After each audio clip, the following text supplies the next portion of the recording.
Deixa eu ir para o pessoal ver. É? Era só para avisar. Pessoal, enquanto o Arsênio está se preparando aqui, ó, isso aqui é do Achados e Perdidos, tá? Então, de quem for o dono, tá aqui, na frente aqui, ó. Mas, ó, bolsa eu acredito que não tenha dinheiro não, hein? Você vai achar 10 donos, né? Fala, é meu, mas não tem dinheiro. Mas deve ter conta para pagar.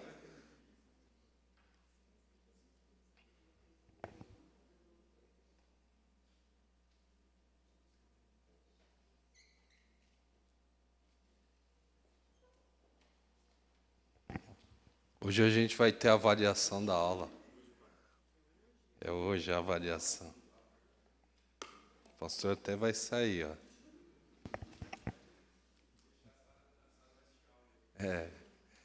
Tá gravado, né? Como tá gravado, depois ele vai lá e anota os pontos. Vamos orar, irmãos? Senhor Deus, Deus de todo poder, Deus de toda honra, Deus de toda glória, seja engrandecido o Senhor, ó Pai Santo, por essa manhã, seja engrandecido pela vida de cada um de nós, seja engrandecido pelo que o Senhor é, ó Pai. Que o seu Espírito possa nos iluminar, trazendo, Senhor, ao nosso coração o entendimento que só pode vir de Ti, ó Pai. Sabemos, Senhor, o quão difícil é compreender, ó Pai Santo, a Tua palavra na plenitude, sem nenhuma dúvida. Sabemos, Senhor, o quão difícil é entender, ó Pai Santo, essas santas letras, ó Pai. Pai, que o Seu Espírito nos instrua e traga o entendimento, Senhor, que precisamos ter. Toque nossa mente, coração, para que possamos ser receptivos ao Seu toque, ó Pai. É o que eu te peço, no nome de Jesus. Amém, Senhor. Muito bem, irmãos. Hoje nós vamos falar sobre o livro de Judas. Quem aqui já leu o livro de Judas? Já leu? Leu todo? É um capítulo. Você sabe que muita gente não lê o livro de Judas porque acha que é falar aquele que matou Jesus, que traiu Jesus, né? Eu não vou ler o que ele falou, não. Mas eu acho que não é ele, não, né? E é isso que nós vamos ver. Irmãos, eu queria que vocês estivessem vendo isso aqui, ó. Igreja inclusiva. Frases como, crente não passa por tristeza. Ou a gente não é crente, né? Ou a gente está pecando demais. Seja batizado no fogo, pague o preço, se não dizimar, o migrador, devorador vão arruinar sua vida. Você é filho de Deus e deve gozar do melhor dessa terra.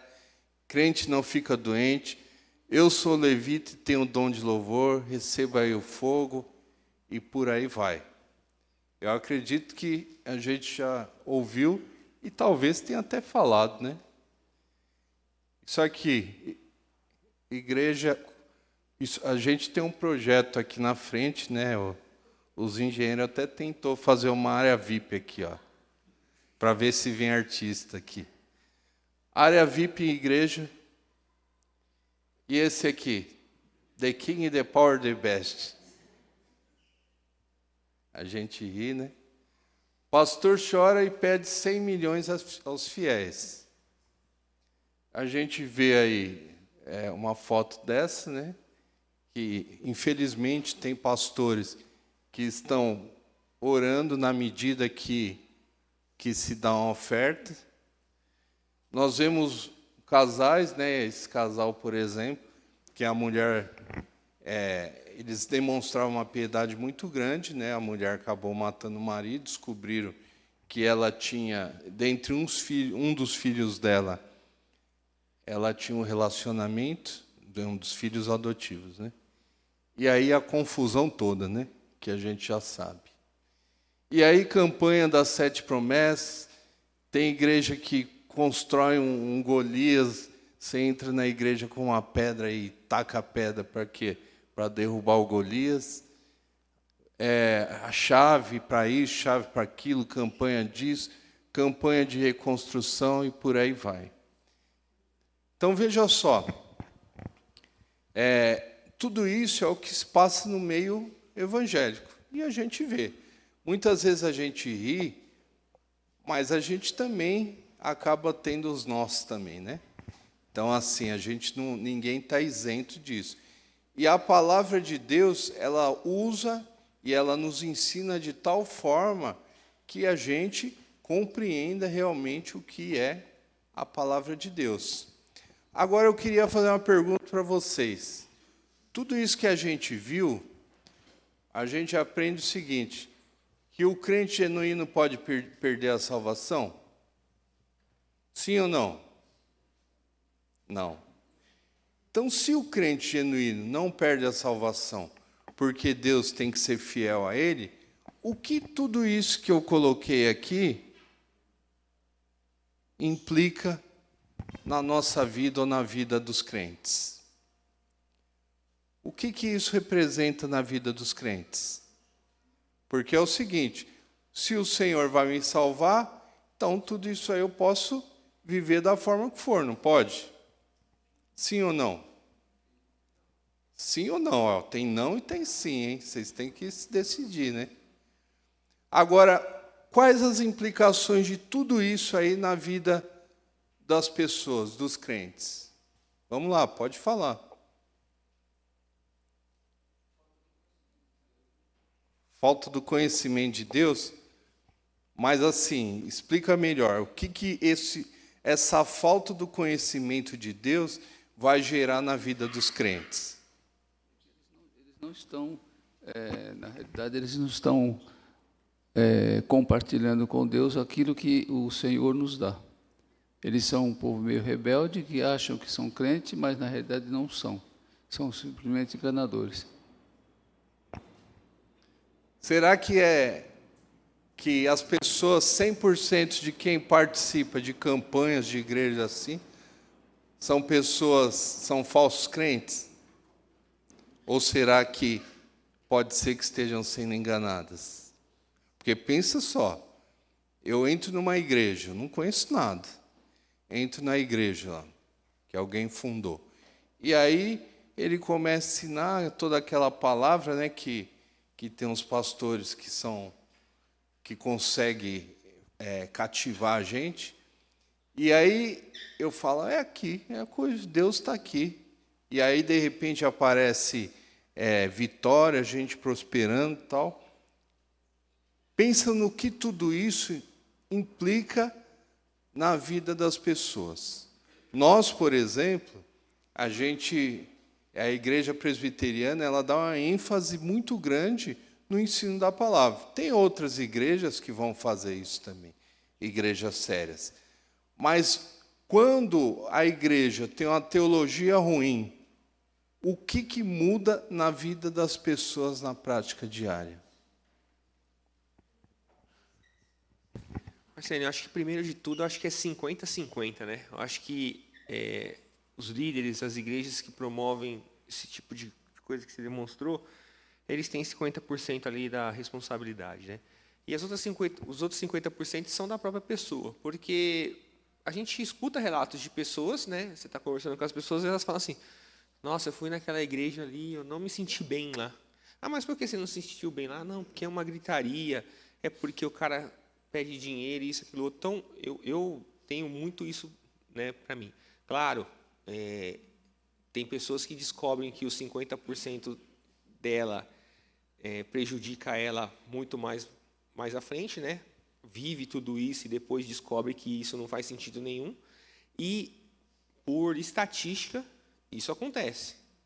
Isso acontece. Por estatística, isso acontece. A pessoa chega num determinado momento que realmente ela fica estagnada e quer realmente ouvir mais a palavra, quer ouvir mais de Deus, quer deixar de ter só o oba-oba, o lindo louvor, e quer ouvir da palavra. Então, o que eu acho que isso implica na vida da pessoa? Implica perda de tempo, primeiro. Eu acho que isso é primordial quando a pessoa vai atrás disso, perda de tempo. Um vazio, vai chegar um determinado momento que vai ter um vazio, entendeu?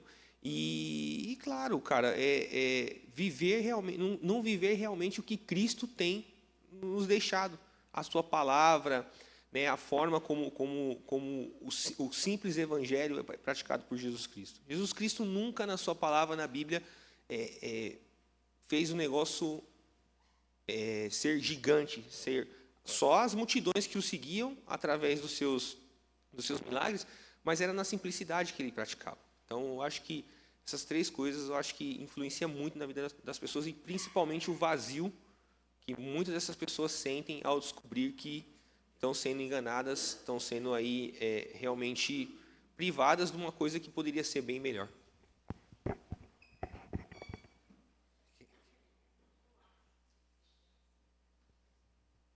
Depois o Fernando, tá?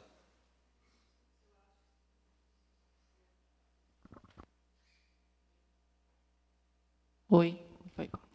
Eu acho que tem alguns pontos.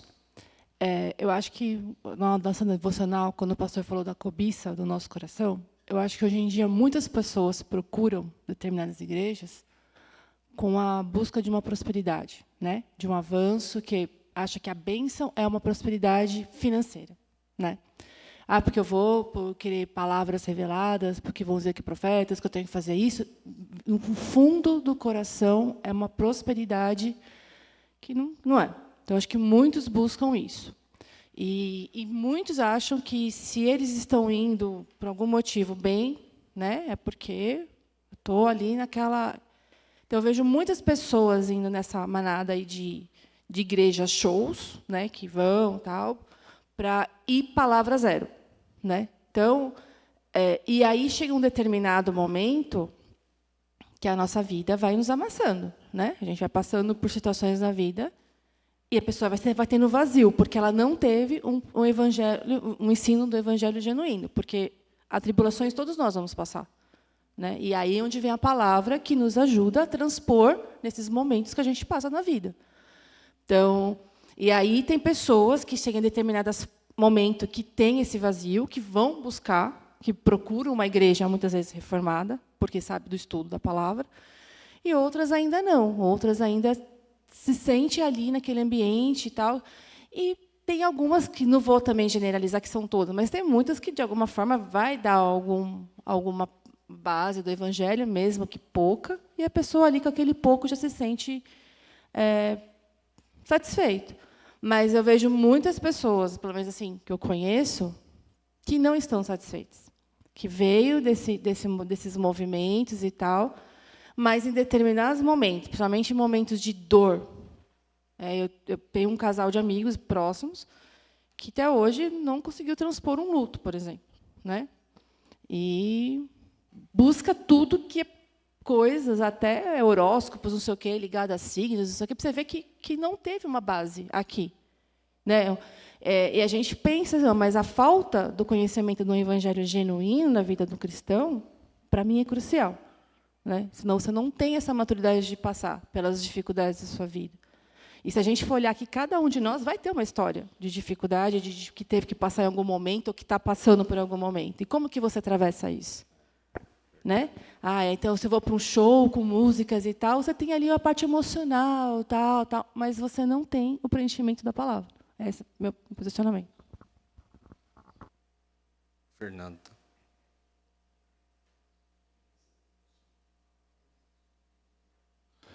Recentemente, né, saiu, não sei se todos viram, do IBGE, né, cresceu o número dos evangélicos no Brasil, praticamente está 30%, na Igreja Católica caiu, perdeu 10%, se eu não me engano, espírita desceu e as religiões afro subiu, né, um pouco. E a gente vê que de 10 anos para cá, é lógico, né, pesquisa, a gente sempre fica meio assim, né, porque a gente crê que tem alguma manipulação, mas pela prática a gente vê que cresceu muito, né, principalmente as igrejas neopentecostais, igrejas pentecostais, que são de periferias, a maioria de bairros que estão lá. E esse sempre foi o meu maior questionamento, sabe? a forma que as igrejas crescem hoje no Brasil, né? Eu vejo que falta muita ensino, teologia nessas igrejas, falta de conhecimento bíblico, porque muitas vezes elas crescem, mas sem nenhum conhecimento, né? E nós sabemos que o conhecimento ela tira a heresia, né? Ela repreende a heresia, né? Então, eu vejo que esse esvaziamento da Igreja Católica, muitas vezes, eu vejo não como um ponto negativo, mas como um ponto positivo, porque muitas vezes o que estão lá dentro, muitas vezes, estão indo atrás de uma tradição, né, de um tradicionalismo, e você vê muitos também das igrejas reformadas saindo de igrejas reformadas e indo atrás do catolicismo para ver partes tradicionais e tal, tudo. Então, esse é sempre foi o meu maior questionamento. Como que a gente está crescendo em números, né, de evangélicos no Brasil, e como que está sendo esses evangélicos no Brasil, né? Eu vi uma outra matéria também, daqui a 10 anos vai ultrapassar e vai ser a maior religião evangélica no Brasil, daqui a 10 anos. Se eu não me engano, 2033 eu vi a matéria. Entendi. Nós temos aí duas situações, né? Nós temos o engano, porque a gente não pode... lógico, quando a gente fala em grandes centros, que as pessoas têm um pouco mais de conhecimento, você tem muito do coração da pessoa e do que ela quer buscar de errado. Porém, a gente sabe que, em muitos lugares, a religião ela se torna uma forma de manipular e enganar as pessoas. Se eu não conheço nada de Jesus, começo a entrar numa igreja que vai pregar uma teologia falsa, eu me sentir bem naquele lugar, eu vou aceitar aquilo como teologia. A gente tem que entender isso. E tem que entender também o seguinte: o homem, por si só, coração pecador, ele quer facilidade. Então, se eu der 1.000 na igreja e receber 10.000, aonde eu vou investir, né? Vou investir na igreja. Acontece que ele vai descobrir depois que isso aí não acontece, né? Que é mentira isso. E aí nós temos o quê? Esses ensinos errados, eles vão gerar nas pessoas um problema muito sério. Que tipo de problema? Nós conhecemos gente que vendeu casa, vendeu o carro, deu na igreja. E aí, eu conheci um cara que queria matar quando descobriu que foi enganado. Queria literalmente matar a pessoa. E aí estava na igreja. Nós temos casos de famílias que às vezes conversam com a gente, que existia uma tremenda manipulação, não só para efeito de dinheiro, para brigas entre cargos internos, de quem é mais santo, que você vai crescendo, você começa como uma espécie de obreiro, vai chegar a pastor sênior, por aí vai. Então, veja tudo que é vendido, que as igrejas vão criando um comércio, que você vai matando aos poucos a fé das pessoas. Muitas vezes, as pessoas chegam e falam: eu não acredito mais, eu não vou na igreja, por quê? Porque me enganaram assim, assim, assim.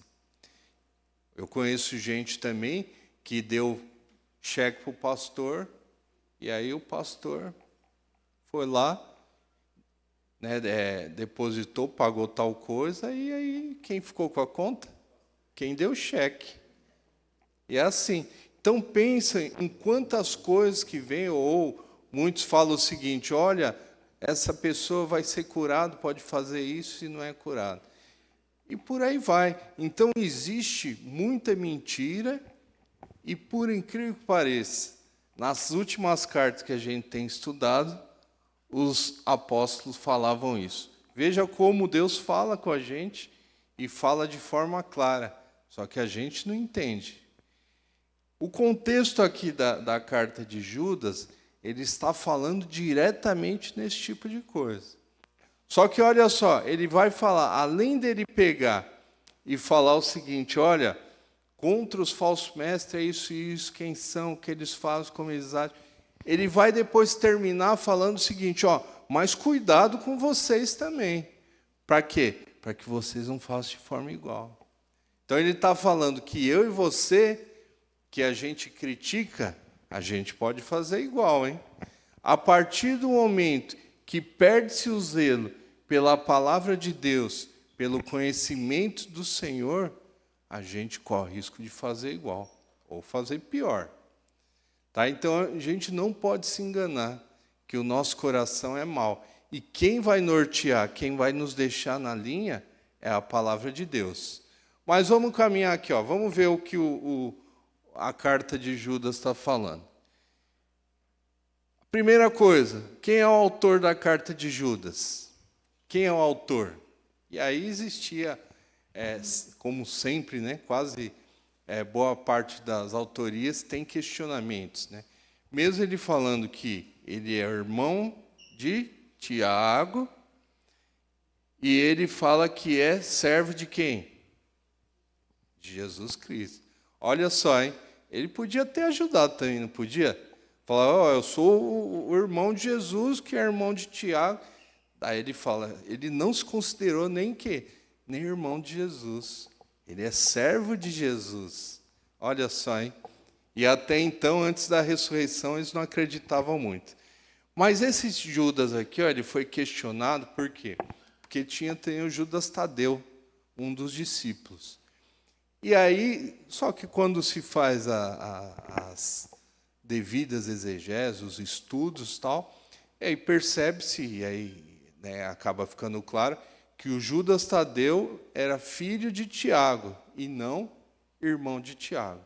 Ok? Então, e entre outras coisas, vão considerar que Judas, que é o autor da carta, que é irmão de Tiago, que era o irmão de Jesus.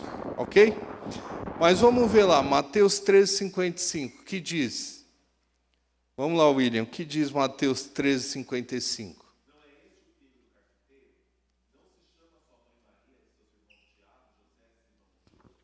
Isso aí, então a gente vê que lá em Mateus, né, num episódio que teve lá, eles questionaram, né, sobre quem é Jesus. Ele falou, esse aí não é vamos dizer assim, um rapaz normal, né, que a gente conhece a família, que é parente desses, que tem esses irmãos. E aí ele traz isso aí e relata sobre os irmãos, e aí a gente vê que pelo menos 4 existiam. Depois a tradição vai falar que os irmãos de Jesus, eles participaram ativamente, né, como missionário, como evangelista e levando a palavra de Deus. Vamos abrir só em Atos 1:4 também, para reforçar quem é esse Judas. Pode ver, Lucas, Atos 1:4.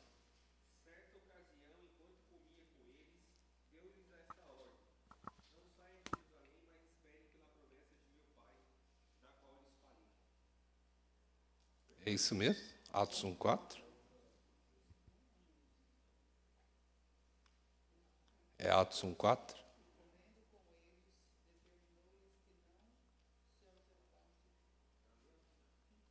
Então eu coloquei a referência errada. Não tem problema aí, mas 1 Coríntios 9:5, ele vai dizer a mesma coisa. Pode ler 1 Coríntios 9:5, mas lê certo agora, hein? Deixa eu ler a sua versão. E agora tem a microfone, se não errar. 1 Coríntios 9:5. 1 Coríntios 9:5.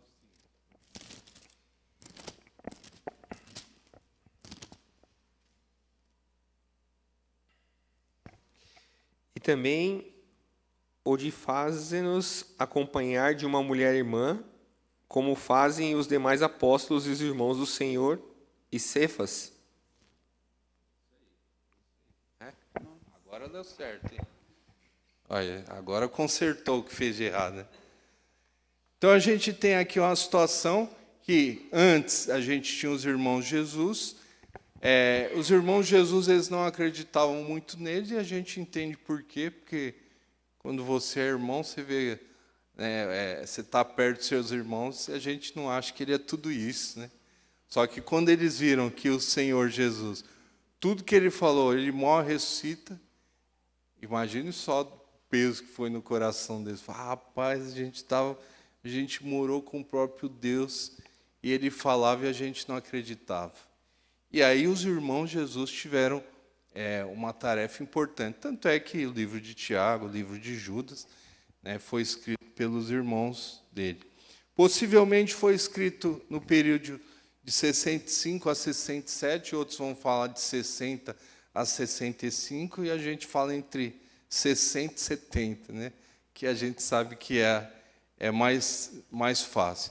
Mas provavelmente foi escrito antes da segunda carta de Pedro, porque Pedro acaba mencionando também parte do livro de Judas.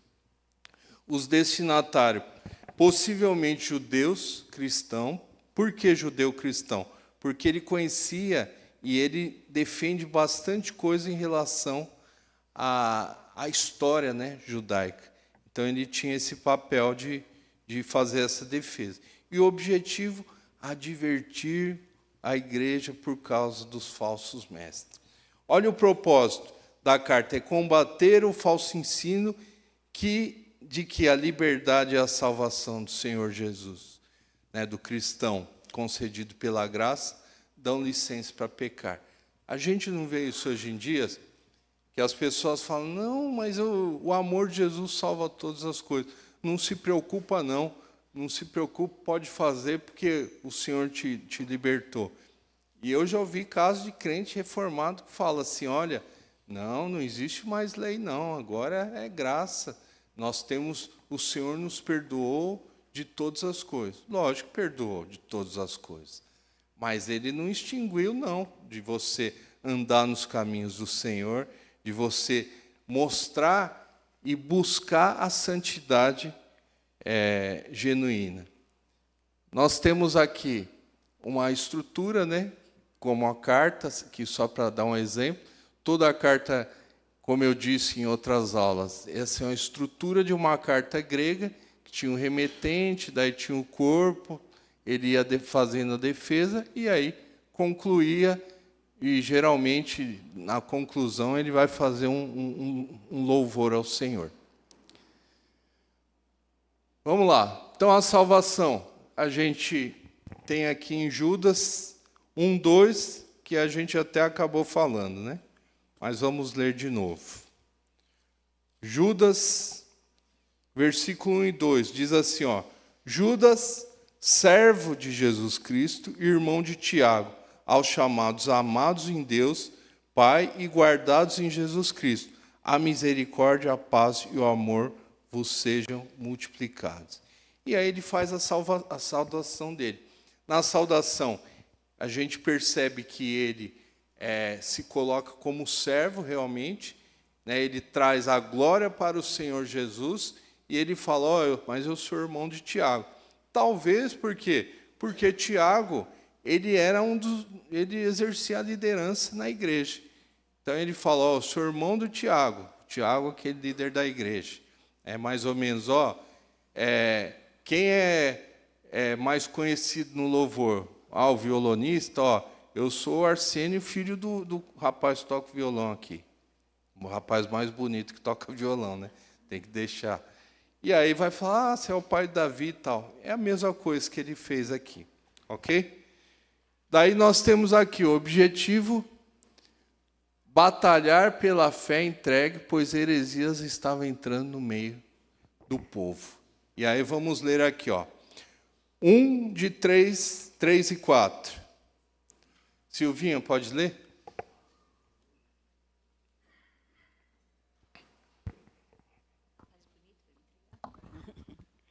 Amados, quando empregava toda a diligência em escrever-vos acerca da nossa comum salvação, foi que me senti obrigado a corresponder-me convosco, exortando-vos a batalhardes diligentemente pela fé que uma vez por todas foi entregue aos santos.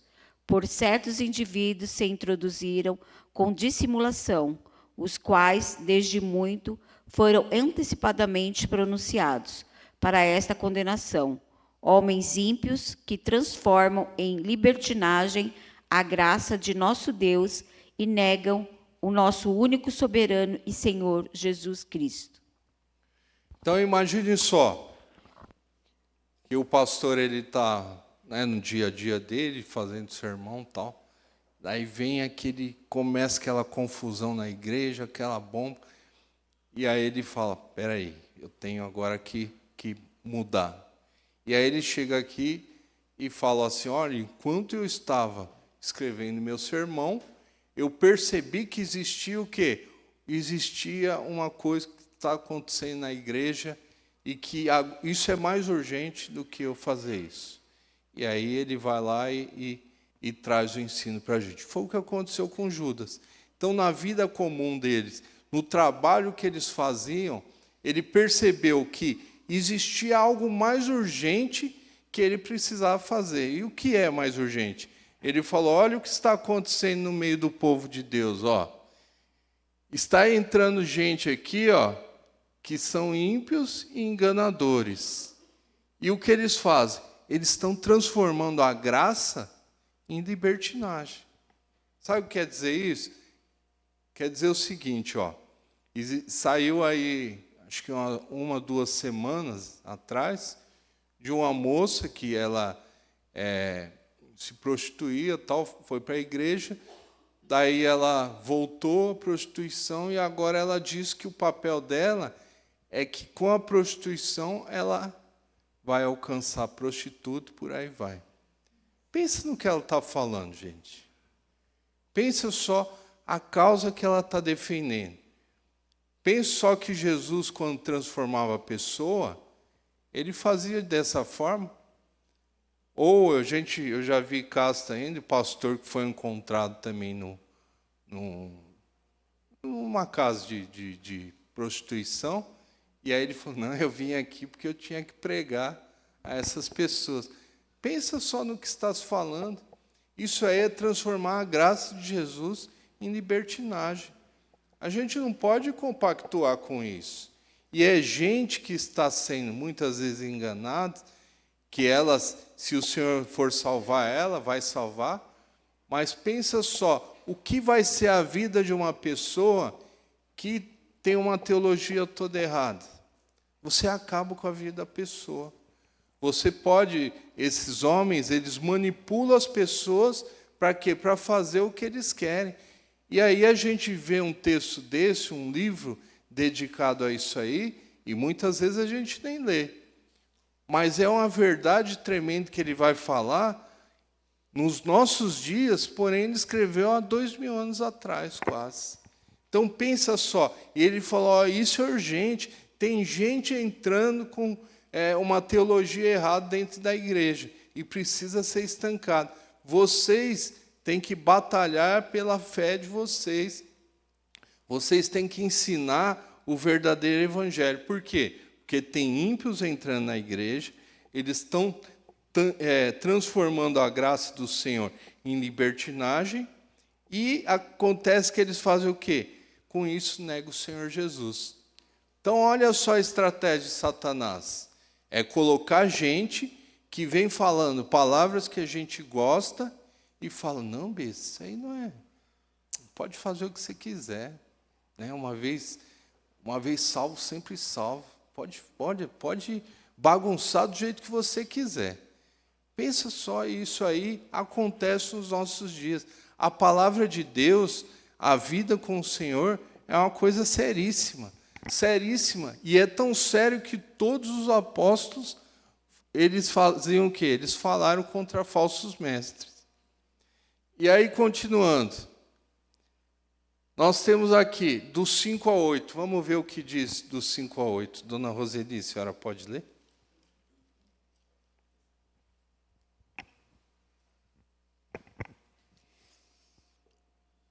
Quero, pois, lembrar-vos, embora já estejais cientes de tudo, uma vez por todas, que o Senhor, tendo libertado um povo, tirando-o da terra do Egito, destruiu depois os que não creram. E os anjos, os que não guardaram o seu estado original, mas abandonaram o seu próprio domicílio, ele tem guardado sob trevas em algemas eternas, para o juízo do grande dia, como Sodoma e Gomorra e as cidades circunvizinhas, que, havendo-os entregado à prostituição, como aqueles seguindo após outra carne, são postas para exemplo do fogo eterno, sofrendo punição. Horas, estes, da mesma sorte, quais sonhadores alucinados, não só contaminam a carne, como também rejeitam governo e difamam autoridades superiores.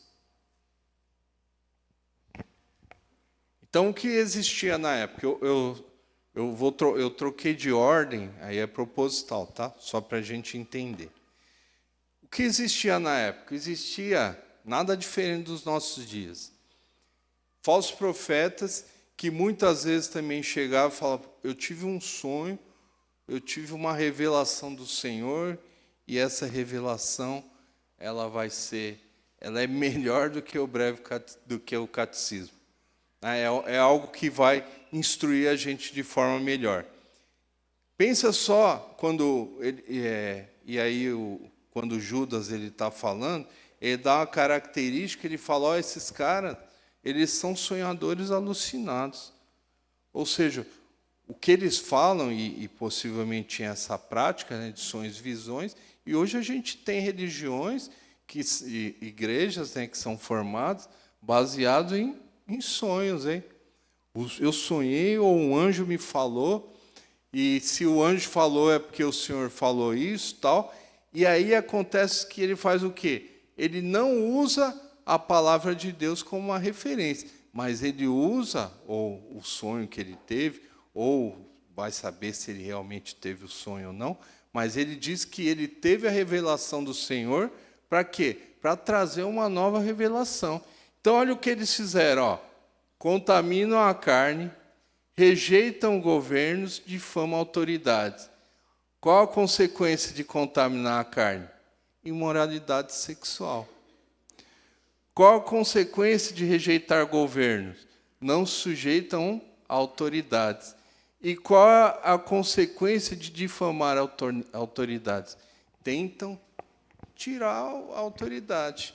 E isso é comum quando se fala o seguinte, e a gente vê essas brigas constantemente, quando fala: esse pastor aí, às vezes um pastor, homem de Deus, prega a palavra de Deus, ele fala que esse pastor é muito frio, que isso, ele não traz uma revelação, ele não tem o Espírito Santo. Por quê? Porque julga-se que muitas características visuais que as pessoas querem ter é o que todo pastor tem que ter. Mas o pastor, o papel do pregador, o papel de um professor, é ele ensinar a palavra de Deus, a verdade que existe nela. Ele não pode nem falar menos, nem falar mais. Ele tem que seguir com a verdade que existe na palavra de Deus. Quando o irmão falou que na estatística muitos estão indo para religiões animistas, né, que tem que procura, vem entidade, e o cara fala com isso, são pessoas que querem o quê? Querem demonstrar algum tipo de poder, querem ver o sobrenatural para acreditar em Deus. E quando a gente prega uma palavra de Deus que fala: olha, não é do jeito que você quer, não. Você pertence ao reino de Deus e você vive conforme o critério do Senhor. O pessoal fala: aí não serve. Eu quero um Deus que me sirva, eu não quero servir o Senhor. E Judas está falando isso aí, que vem pessoas que são como sonhadores alucinados, que vai agir do jeito que muitas vezes a gente quer escutar. E quando a gente quer escutar e segue o que eles falam, vamos cair nos mesmos problemas dele.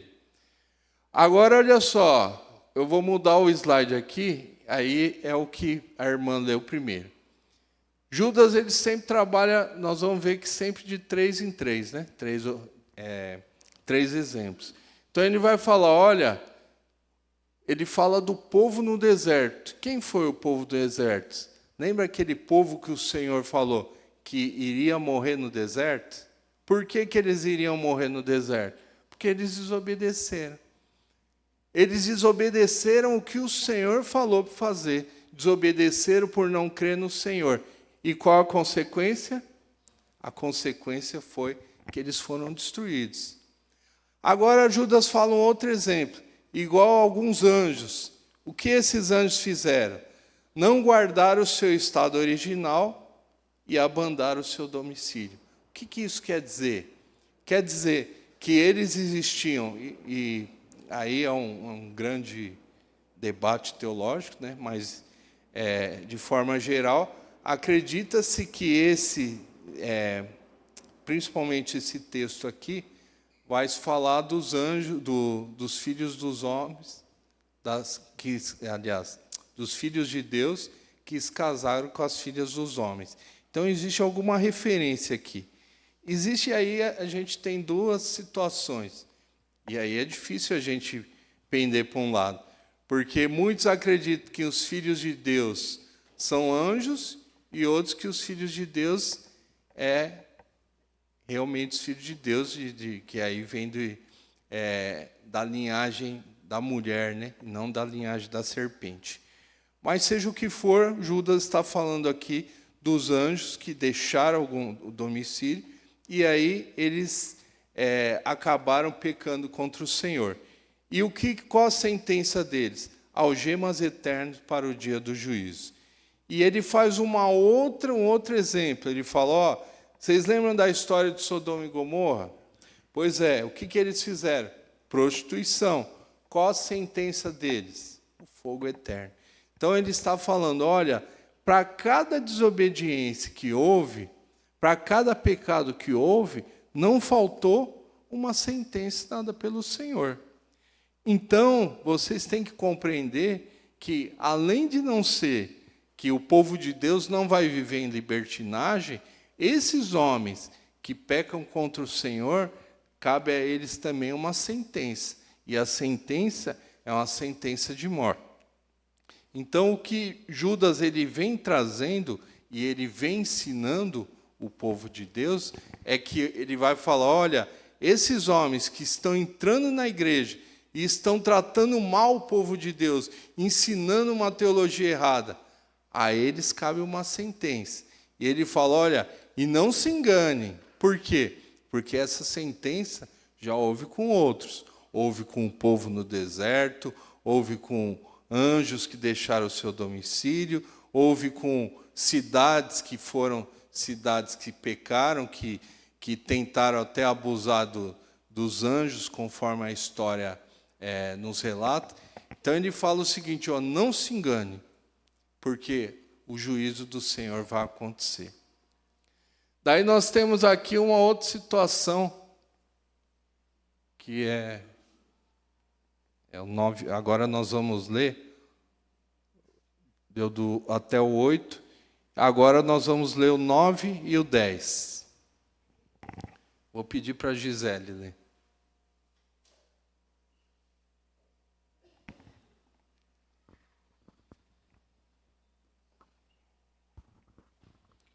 Contudo, o arcanjo Miguel, quando contendia com o diabo e disputava a respeito do corpo de Moisés, não se atreveu a proferir juízo inflamatório contra ele. Pelo contrário, disse, o Senhor te repreenda. Esses, porém, quanto a tudo o que não entendem, difamaram, e quanto a tudo o que compreendem por instinto natural, como brutos sem razão, até nessas coisas se corrompem. Olha só, né? Uma carta tão pequena e já traz uma dificuldade teológica muito grande, né? Então, primeiro a gente tem dos anjos lá, que aí tem teólogos de peso, né? Que cada um defende uma coisa. E aí nós temos essa outra situação aqui. Olha o que o Judas está falando. A gente tem que compreender que, a partir do momento que ele estava falando para judeu, ele conhecia a história judeu, ele conhecia a história da tradição judaica. Portanto, existe aí na tradição judaica livros chamados apócrifos, e esses livros apócrifos, pseudepígrafos, deuterocanônico, esses livros, eles não são livros que estão no cânon, no nosso cânon, tá? No cânon sagrado, não são livros inspirados por Deus, portanto, não estão aqui, porém, são livros que eles trazem alguma verdade, trazem verdades que foram utilizadas, tanto por Pedro como por Judas também. Esses livros que narram a história e contam a história, contavam a história, é o que Judas vai se referir. Então, quando ele fala e ele vai falar da disputa pelo corpo de Moisés, ele está fazendo referência a um livro chamado O Testamento de Moisés, ou A Assunção de Moisés. O que esse livro falava? Esse livro, ele é baseado em Deuteronômio 34, ele vai trazer uma narrativa de uma conversa entre Moisés e Josué, como se fosse a passada, né? Passando o bastão para você e tal. E aí vai contando, vai narrando basicamente essa história dele passando o bastão para Josué. Ele não é um livro inspirado pelo Senhor, portanto, ninguém vai atestar que ele é um livro santo. Ele faz parte da tradição judaica, da história, faz parte.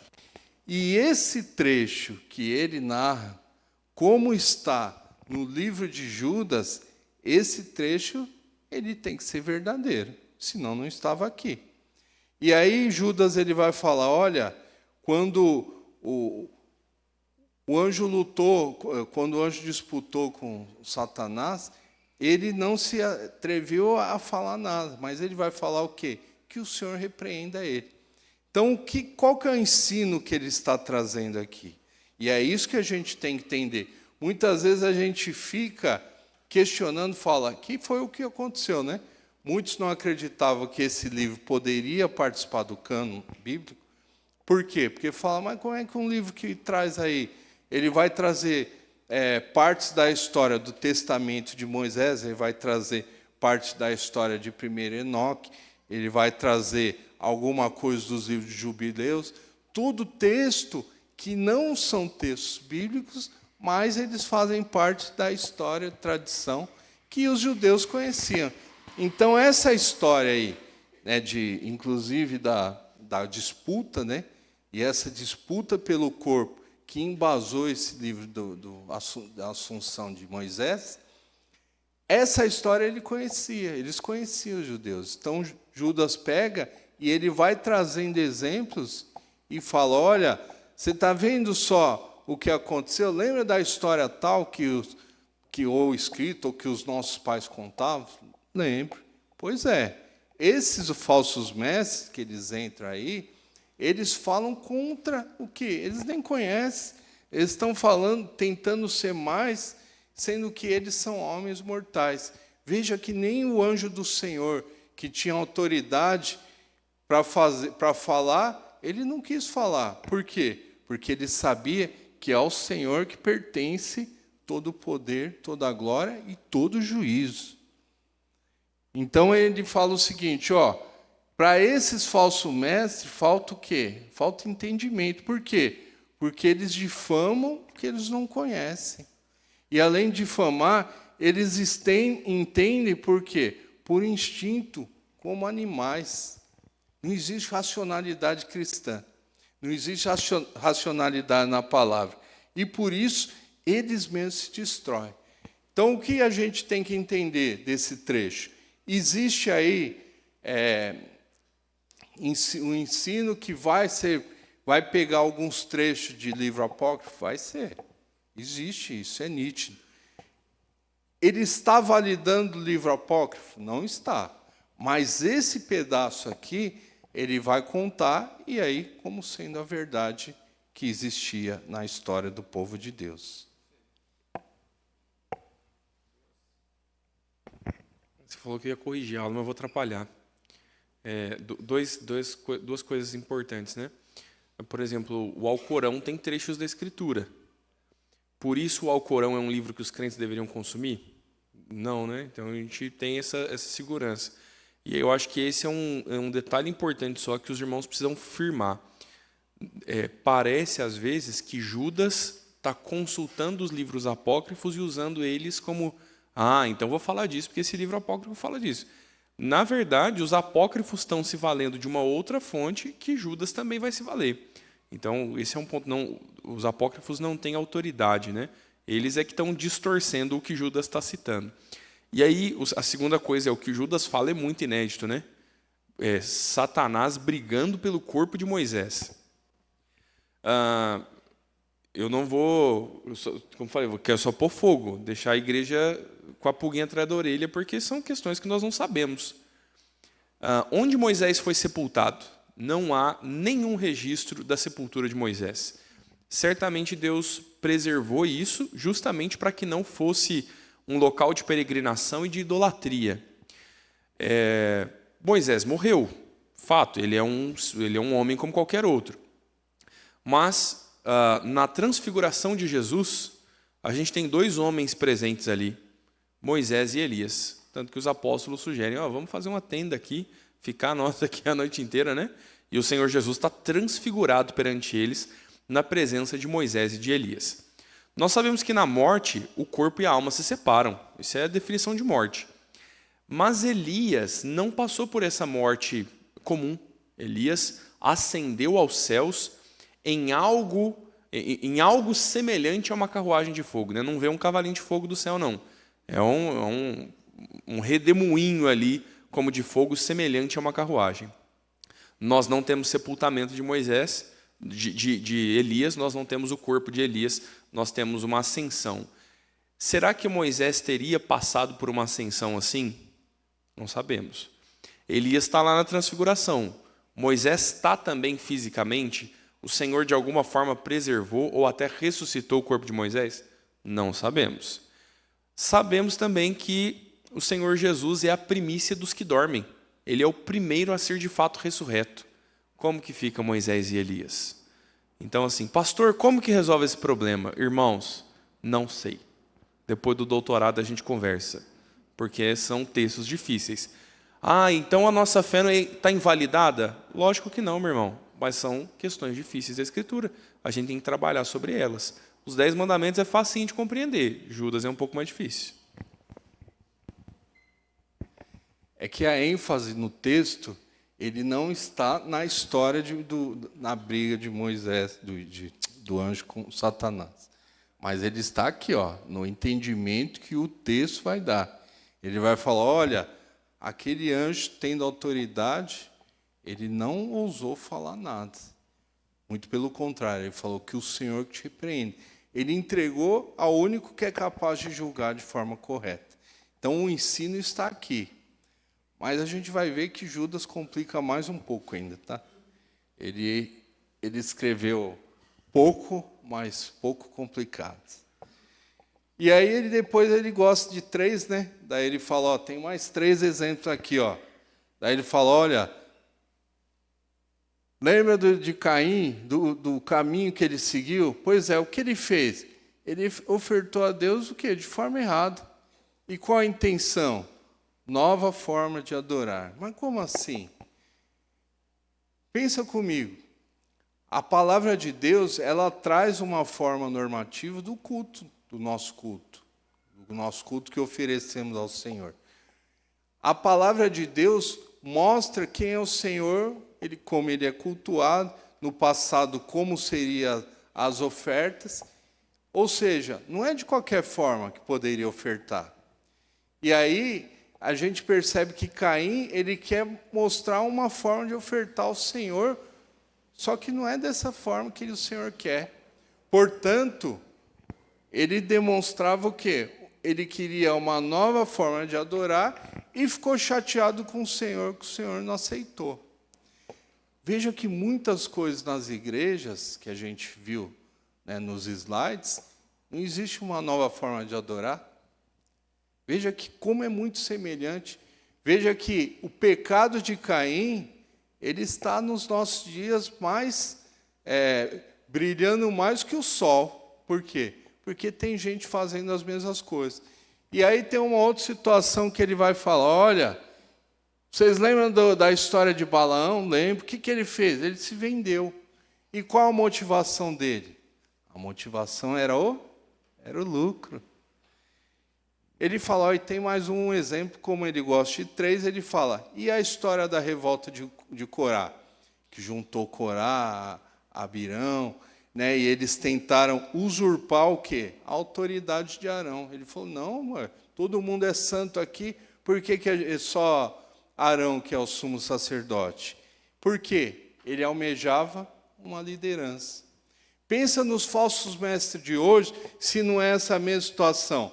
Uma nova forma de adorar, uma motivação errada, muitas vezes com finalidade de dinheiro, de algum bem, e sempre almejando liderança espiritual.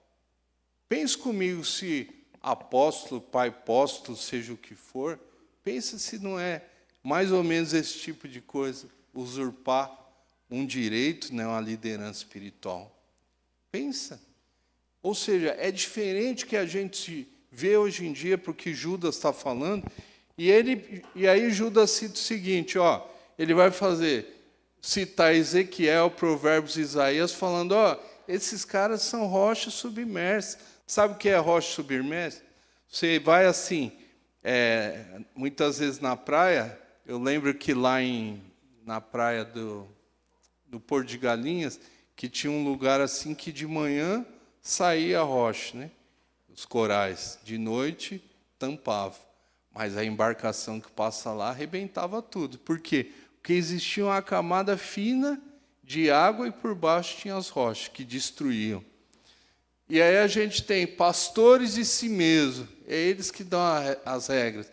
Insubmissos, nuvens sem águas, árvores sem frutos no tempo determinado, ondas que espumam sua sujidade, estrelas errantes. E o que é isso aí? Qual é o resultado deles? O resultado é juízo, condenação e trevas eternas. Então Judas está explicando quem são, explicando o que eles fazem, qual a intenção dele e qual o resultado das ações deles. E aí nós temos aqui Judas 14:16. Vou pedir para o Denis ler. Você pode ler, Denis? 14:16.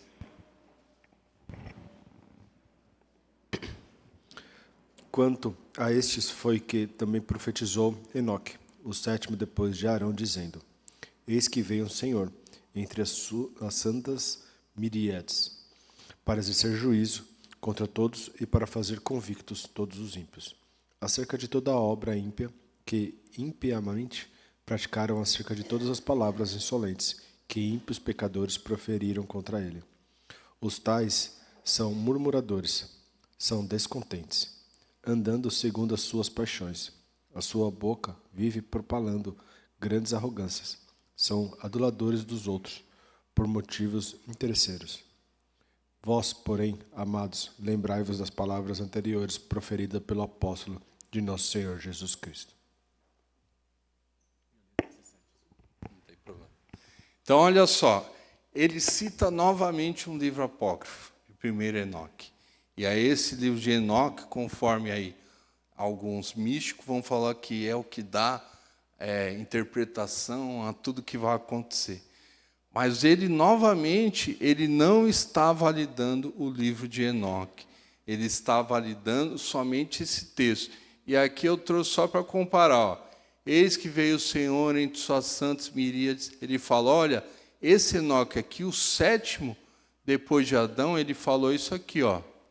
E aí no livro de Enoque vai falar, ele virá com milhares de santos para exercer o julgamento sobre o mundo inteiro e aniquilar todos os malfeitores, tal. É igual, um é igual ao outro. O que ele está falando? Ele está falando, ó, esse ponto, ele é verdadeiro. Porém, o livro de Enoque, primeiro que não poderia ser escrito por Enoque, porque na época eles não escreviam. É um livro bem recente, né? Bem recente no período deles.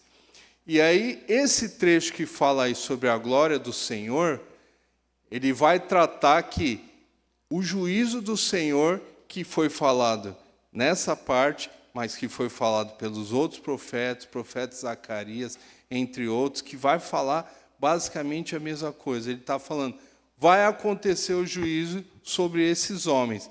A ênfase, de novo, não é sobre o texto de Enoque, mas sobre o que se falou, o que foi dito, e que o judeu sabia o que ele queria dizer.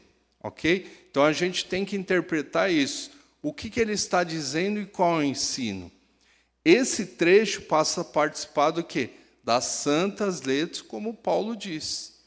Mas o livro de Enoque, aí se vocês tiveram curiosidade de ler, vocês vão ver que muita coisa não vai caber realmente. E esse livro de Enoque, ele chega a ser um pseudoepígrafo, que é pior que um apócrifo. O que quer dizer? Que é alguém que escreveu e falou que era Enoque. Imagine eu escrever. Se eu escrever um texto, Arsênio, a gente deixa para lá. Mas agora, quem escreveu para a igreja? Sei lá, foi o Augusto Nicodemos, o pastor Augusto Nicodemos. Opa, o que ele falou para a igreja? Vocês percebem? Se eu assinar conforme, o pastor Augusto Nicodemos escreve a primeira igreja, eu aposto que a curiosidade de vocês vai ser muito maior do que se for eu que escrevi. Vamos lá. Daí nós temos o seguinte, 17 a 21. Olha o alerta que ele vai fazer. Ó. Alerta e orientação. Pode ler, Sara?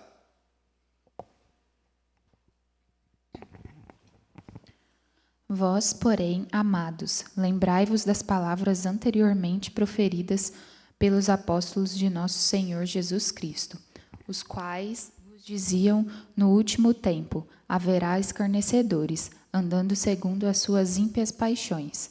São estes os que promovem divisões sensuais, que não têm o Espírito. Vós, porém, amados, edificando-vos na fé santíssima, orando no Espírito Santo, guardai-vos no amor de Deus, esperando a misericórdia de nosso Senhor Jesus Cristo para a vida eterna. E aí Judas ele vai terminando a carta dele, que ele enviou ao povo, e ele fala o seguinte, olha, daí ele começa na parte de orientação. Ó, lembrai-vos do quê? Das palavras dos apóstolos. Mais ou menos assim, ó, Pedro, Paulo, João, eles falaram sobre isso aí. Todos eles falaram. Então, o que Judas está fazendo? Ele está reforçando o que já foi falado também. Ele fala, ó, haverá o quê? Escarnecedores da palavra de Deus. Só a gente vê. Precisa realinhar a Bíblia, porque ela já está ultrapassada. Nem tudo que está na Bíblia é verdadeiro. Esse negócio que é conforme a vontade de Deus é mentira. Que a gente tem que falar e profetizar que a gente vai ganhar. Eles estão escarnecendo, de certa forma, sobre a palavra de Deus. Segundo suas paixões, ou seja, suas vontades, promovendo divisões, dominados por seus desejos e sem o Espírito de Deus. Às vezes a gente ouve e fala, nossa, aquela igreja cheia do Espírito de Deus. Mas, na verdade, é o que Judas fala, que esses enganadores não têm o Espírito do Senhor. E aí ele fala, mas vós, porém, vós, povo de Deus, tem que edificar a fé. Orai sempre no Espírito, guardai-vos no amor, esperando sempre a misericórdia, para quê? Para a nossa vida eterna. O foco da palavra de Deus é o quê? É a transformação do homem para a vida eterna. E é isso que ele está ensinando. Ele está falando, olha, vocês têm que, do que vocês aprenderam, vocês têm que viver e praticar. O que vocês aprenderam, tomam cuidado com tudo que ele guarde no coração para não pecar contra o Senhor e evitar o quê? Esse tipo de engano. E aí ele vai terminando, o 22 a 24, pedir para o William. Já pediu hoje, William? Não, né? Você não leu, né? Só um? Então leio agora 4. Foi pouco. Senão ele fica andando para lá e para cá, né? Coitado. E compadecei-vos de alguns que estão na dúvida. Salvai-os, arrebatando-os do fogo. Quanto a outros, sede também compassivos em temor, detestando até a roupa contaminada pela carne. Ora, aquele que é poderoso para vos guardar de tropeços e para vos apresentar com exultação, imaculados diante da sua glória. Lê o último? Pode ler. Ao único Deus, nosso Salvador, mediante Jesus Cristo, Senhor nosso, glória, majestade, império e soberania, antes de todas as eras, e agora e por todos os séculos. Amém. Amém. E aí ele fala o seguinte, ó, mas e esse povo que está sendo enganado? O que faz? Ó, com este povo, você tem que fazer o quê? Pregar, hein? Então, quando ele começa, ele fala, ó, que a gente tem que defender a nossa fé contra esses homens. Ele está falando, olha, se você não pregar para a salvação, esse povo vai sofrer. E ele sofrendo pode estar dentro da sua casa. Olha só o que ele fala para a gente. A importância que tem da gente defender nossa fé, a fé racional, e que Pedro vai falar, olha, como que defende? Com mansidão e temor ao Senhor. E aí ele fala, olha, este povo que recebe as palavras, você tem que salvar arrebatando o quê? Arrebatando esse fogo, arrebatando esse mal, tira esse. O povo precisa de salvação genuína. Essa estatística que o Fernando falou, é só a gente ver aí quantos bancada evangélica que não faz nada pelo país. Tudo o quê? Fruto do quê? Do que Judas vem falando. Então ele fala, com este povo, vocês salvar eles, prega para eles, para que haja o quê? A verdadeira compreensão. E aí ele termina, e ele fala, cuidado também para vocês não fazerem igual, e termina com o quê? Com louvor ao Senhor. Ou seja, louvor e adoração àquele que nos purifica, àquele que tem toda a autoridade e nos dá a vida eterna.